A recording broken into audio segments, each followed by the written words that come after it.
Il y a ceux qui paniquent dès qu'on met trop de temps à répondre, ceux qui prennent la fuite dès que ça devient sérieux, ceux qui veulent l'amour et le repoussent en même temps, et ceux, plus rares, pour qui aimer est simple. Ces 4 profils portent un nom en psychologie, les styles d'attachement.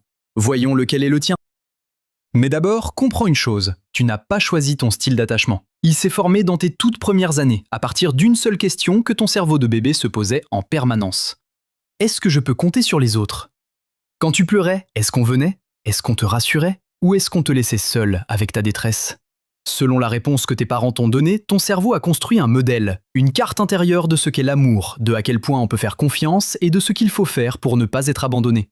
Cette carte, tu la portes encore aujourd'hui. Elle agit en silence dans chaque relation, dictant tes réactions avant même que tu réfléchisses. Et attention, ce modèle ne joue pas que dans l'amour. Il colore aussi tes amitiés, ta façon de faire confiance, ta manière de réagir quand quelqu'un commence à compter pour toi. Mais c'est en amour qu'il se révèle le plus fort. Il en existe 4 versions, et il y a de fortes chances que tu te reconnaisses dès la première. Le premier type, c'est l'attachement anxieux. Si c'est le tien, l'amour rime souvent avec angoisse. Tu envoies un message, tu vois qu'il a été lu à 15h32, et à partir de là, chaque minute sans réponse devient une torture. Ton esprit s'emballe. Qu'est-ce que j'ai dit de mal? Est-ce qu'il s'éloigne? Est-ce que c'est fini? Tu analyses chaque mot, chaque silence, chaque changement de ton de voix. Tu as besoin de réassurance, de preuves régulières qu'on t'aime encore. Tu donnes énormément, parfois trop, dans l'espoir qu'on ne te quitte pas. Et quand l'autre s'éloigne un peu, même sans raison, tu ressens une vraie panique physique. D'où ça vient? Souvent d'un parent inconstant, parfois présent et chaleureux, parfois absent, sans que tu puisses prévoir lequel tu allais avoir. Enfant, tu as appris que l'amour est instable, qu'il faut le surveiller de près pour ne pas le perdre. Alors aujourd'hui, ton radar reste allumé en permanence. Ce n'est pas de la faiblesse, c'est un vieux réflexe de survie. Mais à l'opposé exact, il existe un type qui fait tout le contraire. Le deuxième type, c'est l'attachement évitant. Là, c'est l'inverse. Dès qu'une relation devient sérieuse, quelque chose en toi recule. Tu passes une soirée parfaite avec quelqu'un, et le lendemain, tu ressens un besoin urgent de prendre tes distances. Quand un rendez-vous s'annule, une petite partie de toi est presque soulagée. Tu as besoin de beaucoup d'espace. La vulnérabilité te met mal à l'aise. Tu préfères gérer tes émotions seul plutôt que de les partager. Ton credo souvent, je n'ai besoin de personne.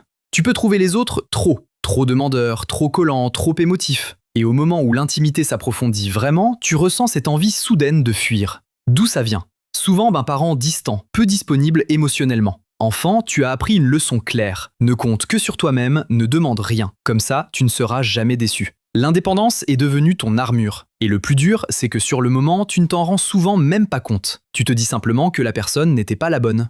Mais le troisième type est le plus déroutant de tous. Le troisième type, c'est l'attachement désorganisé. Et celui-là est déchirant, parce qu'il combine les 2 précédents. Tu veux l'amour de toutes tes forces, et tu le fuis en même temps. Tu te rapproches de quelqu'un, tout va bien, puis pris de panique, tu le repousses sans comprendre pourquoi. Un jour, tu es brûlant, le lendemain, glacial. Tes relations ressemblent à des montagnes russes. Désir intense, puis peur intense. Il t'arrive de tester l'autre, de provoquer une dispute juste pour voir s'il va rester. Une partie de toi crie « Viens plus près ». L'autre hurle « Ne t'approche pas, tu vas me faire du mal ». D'où ça vient? Souvent d'une enfance où la personne censée te protéger était aussi une source de peur ou d'imprévisibilité. Ton cerveau a appris une équation impossible. L'amour, c'est à la fois ce dont j'ai le plus besoin et ce qui me fait le plus mal. Alors, adulte, tu es tiraillé, sans comprendre pourquoi tu sabotes ce que tu désires le plus.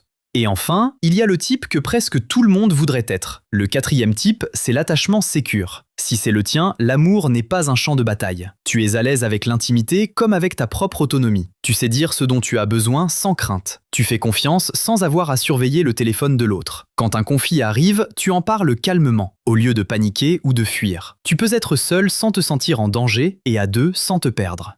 D'où ça vient? D'un parent globalement présent, fiable, qui te réconfortait quand tu en avais besoin. Enfant, tu as intégré une certitude tranquille. Je peux compter sur les autres et je mérite qu'on prenne soin de moi. Cette base te suit toute ta vie comme un sol stable sous tes pieds. Si tu ne t'es pas reconnu dans celui-là, surtout ne referme pas la vidéo, parce que voici la partie la plus importante. Ton style d'attachement n'est pas une condamnation, ce n'est pas gravé dans le marbre. La science est très claire là-dessus, on peut évoluer vers un attachement plus sécure. Ça porte même un nom, l'attachement acquis. Comment? En prenant conscience de ton schéma déjà, comme tu viens de le faire. En côtoyant des personnes stables qui te prouvent doucement que l'amour peut être un endroit sûr. Parfois avec l'aide d'un thérapeute. Petit à petit, ton cerveau réécrit sa vieille carte. J'ai vu des personnes profondément anxieuses trouver enfin la sérénité et des évitants apprendre à laisser quelqu'un entrer. Ça prend du temps, ça demande du courage, mais ça arrive tous les jours. Tu peux apprendre à n'importe quel âge une nouvelle façon d'aimer et d'être aimé. Alors, dis-moi en commentaire, tu t'es reconnu dans lequel des quatre? Anxieux, évitant, désorganisé ou sécure? Sois honnête, on est entre nous. Et si cette vidéo t'a éclairé, partage-la avec quelqu'un qui a besoin de comprendre enfin sa façon d'aimer.